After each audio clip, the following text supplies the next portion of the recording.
Hello and welcome back to Deck Pilot. This week we're taking on yellow events, but a different version. This is a Monstrosity version following the balance patch that came out recently. Monstrosity got changed, and now I feel like it's a pretty strong card and can fit in the yellow events archetype. Now, yellow events had a very strong showing at the monthly cup, and this may not be the strongest version of the list, but it's definitely the most interesting at the moment, and we'll see if Monstrosity can find a permanent home in the yellow events archetype. So let's get into the games and see how it performs. Into our first match, going against Pox Fox.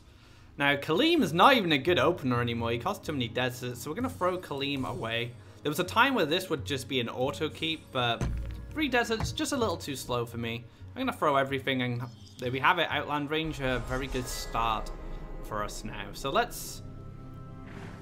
Right, we're going against Rush, so we're going to build land a little differently. We're going to do this instead. Now, I feel like I can actually keep the Explore for now. Unless I want to go Desert... Unless I want to go Desert, Explore, Desert. The thing is, I need to analyze. Will I need to remove anything yet? Double neutral. You could go into Queen's Guard. Let's play it safe. Now, Russia's picked up in popularity as of recent, and I feel like yellow events does pretty good against Rush because they can kind of counter Rush as well if you get a charger down. A flash wind charger from a defensive position is actually really deadly, and red Rush players sometimes have to respect it. So we see a mountain coming down. This is a much slower progression for a Rush player. And this gives us some valuable breathing room. It allows me to campfire this to play around Cypher's Wrath. Now I'm going to play a demon as well to see if a creature comes here. Then perhaps we can keep this Outland Ranger intact and clear whatever gets played with the demon. Now, I did say in Deck Doctor, defensive demons can be quite a problem if they don't die, because you will take damage and just accelerate the win condition of decks like red. But I feel that we need to relieve as much pressure as possible in the early game, and this will allow us to maybe be aggressive in the upcoming turns. So this demon will hopefully kill whatever is played next. Now, let's say Pox doesn't play anything. That's fine too, because this will just mean we have the demon ready, and it looks like it's going to be a fire elemental and getting the axe grinder down. Okay, now this tells me that this deck probably isn't running Imperial Drain and is an angry build rather than a combat build. Combat builds are pretty popular, but also these old angry variations where you try to get a well as quickly as possible. And we even see Emperor's Command coming down here to try and make my demon less effective. We'll have to, I'm not sure about that. I don't think that's entirely necessary. But I guess Pox wants to play around a potential Flash Wind, because I could just double neutral here and then Flash Wind. So that is something to consider. Now we're going to take a desert here.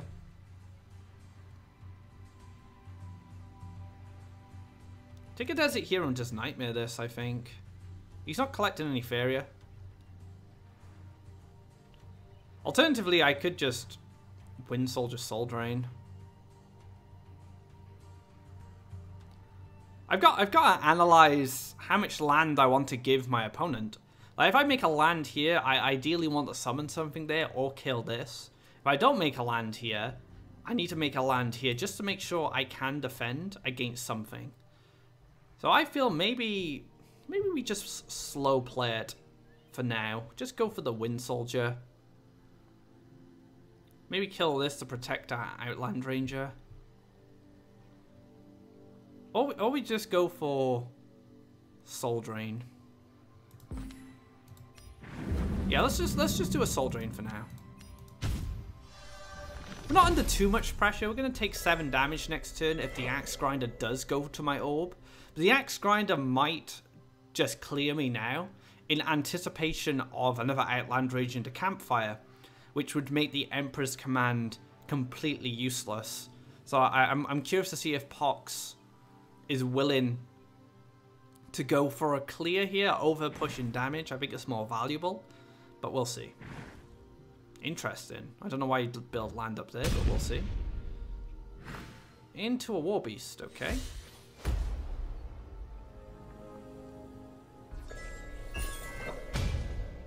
That is a Colossus.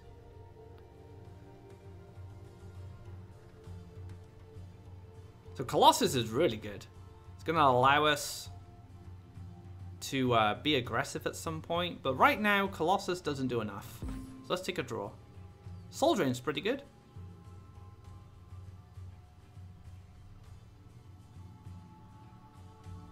I feel like Nightmare Block is the play. Let's try him.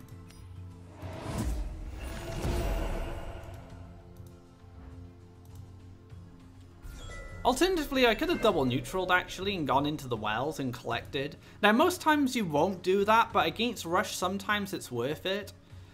Because then they have to spend an answer killing this. And that is a Crumbling Golem. Very, very dangerous addition to Red's arsenal as of recent.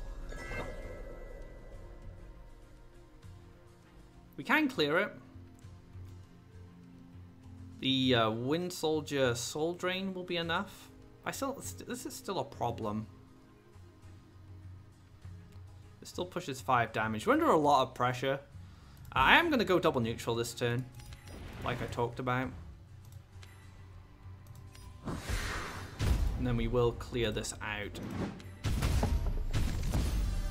Now the worst thing that can happen to us now is a Flame Burst on this. Flame Burst on this is pretty brutal. The reason I am this far behind is because there's a fire elemental. The fire elemental really pushes things in a red player's advantage.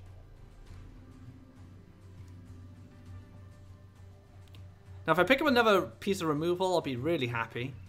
Especially if no creatures come down. And it's just going to be a Firebringer.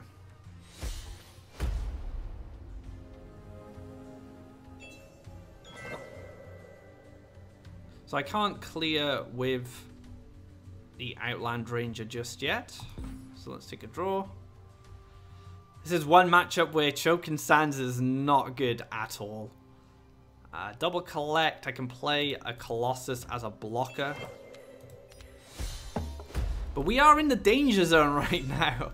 Just a hit him with the 5-1 Cypher's Wrath, push 5 damage is probably going to be game over. But we'll see how we do. That Fire Elemental just ruined me. Being able to push aggressively to one side like this is just really sad. But I've played this style before against Red Rush and I've done okay. Because on the follow, so when you go like double neutral, like you can sometimes just double neutral up this side, and then you'll lock them out of getting any Faeria from your wells. It just makes a huge difference if you can collect Faeria as a Rush player. Unfortunately, there's no way for me to stop this. I mean, I can do this, but that's going to be it. And we'll drop the surrender, and we'll move on to our next match. It's a little unfortunate, but like I said, Rush has become very popular right now. It's very powerful, especially the red variation. Match is going up against S of Dawn. Now, S of Dawn really helped me when trying to figure out how to play Dream Reaver at the start. It'd been a while since I played Dream Reaver before I'd done my last Deck Doctor, and I streamed Dream Reaver for like 4 days. And S of Dawn actually played a big role in me figuring out some of the matchups and stuff like that. So big shout out to S of Dawn, one of my regular watchers, but also a very, very good player. And he is playing Red Rush. Now, S of Dawn has been playing a lot of Red Rush, a lot of different variations, even before the patch came out. And he started using Crumbling Golem, Steamforged Enforcer. So let's see if I can defend better this time. How do I want to do it?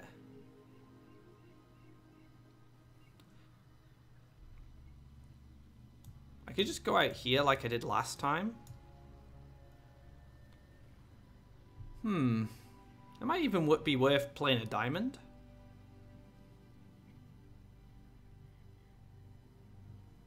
Alright, let's try the diamond.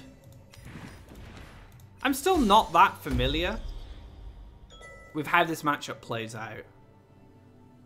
So I'm happy to experiment a little bit during this episode. A diamond is an old school variation of defense against rush decks. Now, diamond didn't really work against yellow rush because yellow rush had haste creatures that could move onto your land, then play the aggressive land they wanted.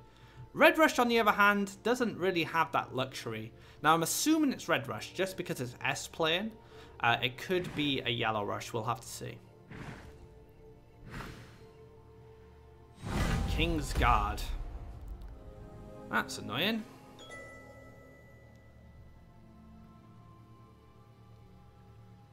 Now what's really good about this play from S is it forces me to not play a land here, because if I play a land here, he just moves here and takes this aggressively.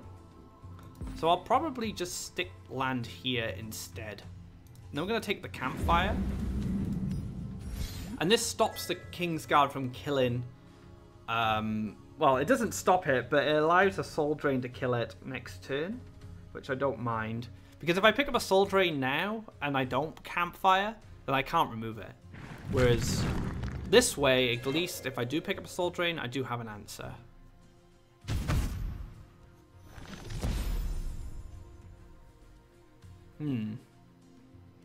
Shouldn't be much else. He did move onto his mountain.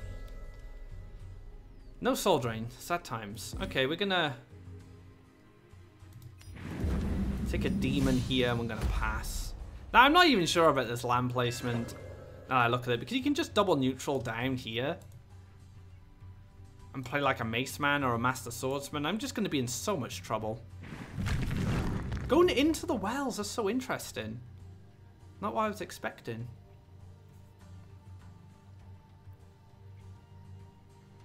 And King's Guard's interesting as well, because I actually feel Queen's Guard is better for red, because Faeria is often more valuable than cards.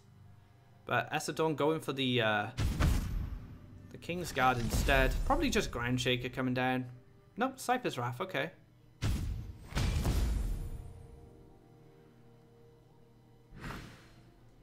And Crumbling Golem. So I'm curious now if S is running... Yeah, I'm very curious as if S is going to be running a Horsemaster. We're just going to go for another Demon. A Demon is really good defensively against Crumbling Golem, because when you play it, they trade and you basically gain a 2 Faeria advantage in a trade-off here. So very good tool against Crumbling Golem. Ah, he's playing Queen's Guard as well. It's fine. We got Flash Win. We can move out the way and we can take care of this. Might play an Imperial Drain now. Okay. Imperial Drain, again, another popular card featuring in Red Rush. And I did cover this card in an episode of Card Spotlight. So be sure to check that out if you haven't. We're going to move back. Go for the clear. Play a desert. Could even Soul Pact here. Some value.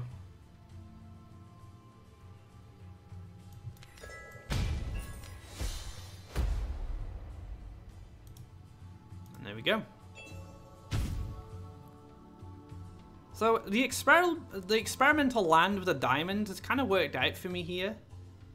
S of Dawn is behind in Faeria, which is a problem. And I have a 7/7 that's going to smack him in the face next turn. It's pretty good for me. And collecting Faeria, not collecting Faeria is not relevant, because I basically played around the drain by not prioritizing harvesters and prioritizing aggression instead. Now, Axe Grinder might come down, but it's still a little distance away. And this is why you want your opponent's land to be outside of here. Mainly because you don't want to give him Axe Grinder spots, but once... Basically, this allows a Red Rush player to push damage on the turn it's summoned. Also collects Faeria. Here, it takes 2 turns to be able to push damage. It's really important.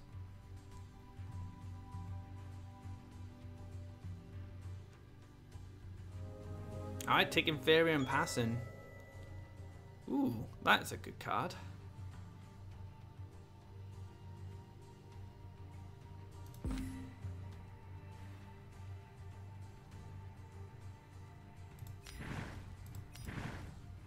Take the orb damage, and then we're going to play Kaleem. So this drain is done, as you can see.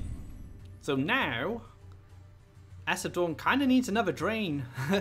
Or he's not going to win this race, I don't think. He gets aggressive land here, actually, which is a big deal. But I'm kind of just going for the race now. Alternatively, I could have killed the drain and double neutral here to make sure no more aggressive land shows up. But I much prefer being the aggressor and having initiative. So Kingsguard, this is where Choking Sands would just be, mwah, it'd be beautiful. So I'm hoping I draw a Choking Sands. Choking Sands would be amazing.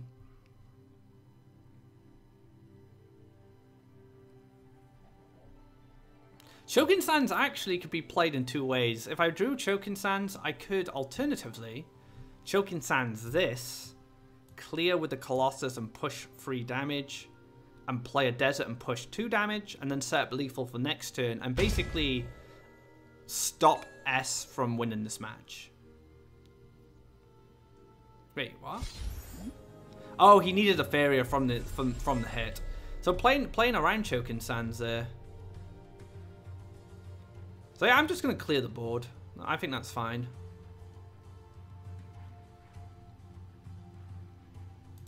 So take the hit here.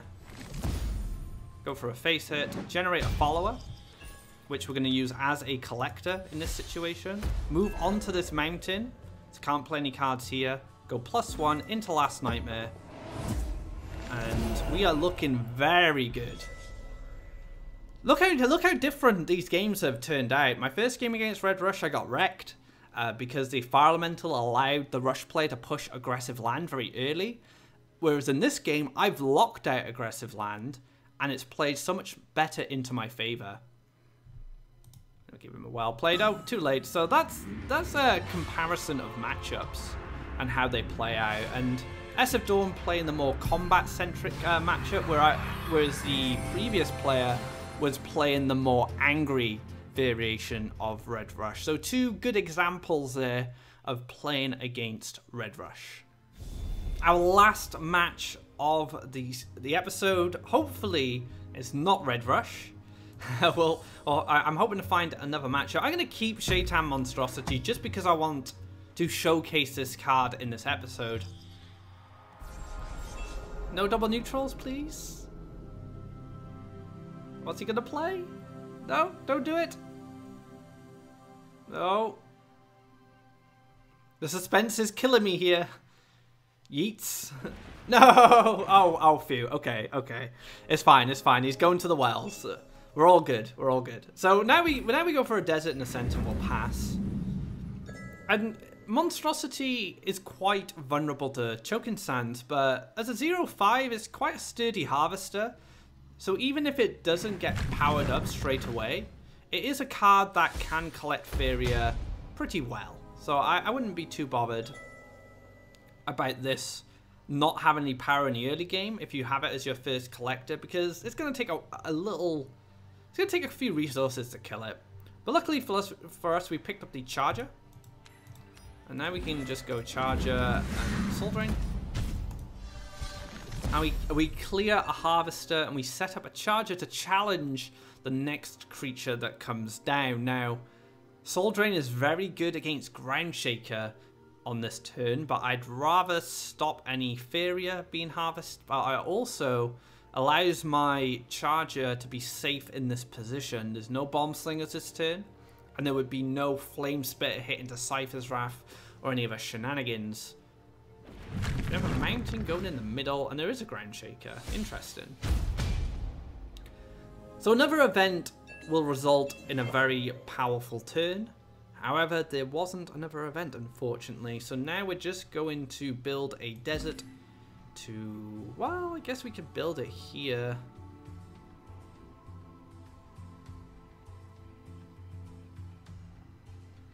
I don't know. I kind of liked just setting Kaleem up on this side.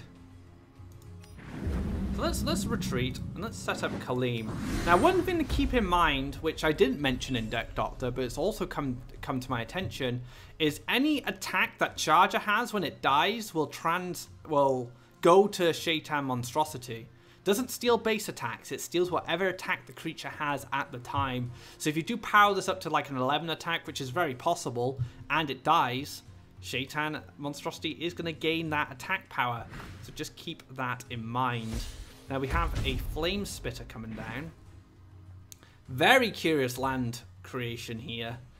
Very, very curious. I'm not quite sure what's going on here, but no, each to their own. Okay, very nice. So we pick up a Outland Ranger, which is going to allow us to kill this creature. I would have liked to have been a cheap event like a Soul Pack there, because that means we could have got Monstrosity down as well. But can't have it all, right? So let's take land here. We'll take land here just to make it easier for the Monstrosity to move around. I could have actually went to here and not made the central land. That would have been better, actually. Here, Flash Wind across into the Outland Ranger. But we can use the Flash Wind here on Kaleem to collect instead, so there is an alternative. We'll play the Outland Ranger out of reach of the Flame Spitter, use the Campfire on Kaleem, or we use the Campfire on Outland Ranger. That's the choice. We don't need to use it on the Charger. The event power-up is going to be enough to kill the Ground Shaker. So I feel probably using it on the Outland Ranger is better, because it means a Flame Burst is needed to kill this, whereas Kaleem is already quite healthy. So let's do it this way. And that just goes to show the power of Charger. If you haven't played with the card before, very, very powerful. Now the problem our opponent has is there's a Kaleem very close. You never want to Kaleem that close. Unless there's a creature here, I'm just going to kill the Flame Spitter with Kaleem. You don't always need to go face. Kaleem is a very versatile creature.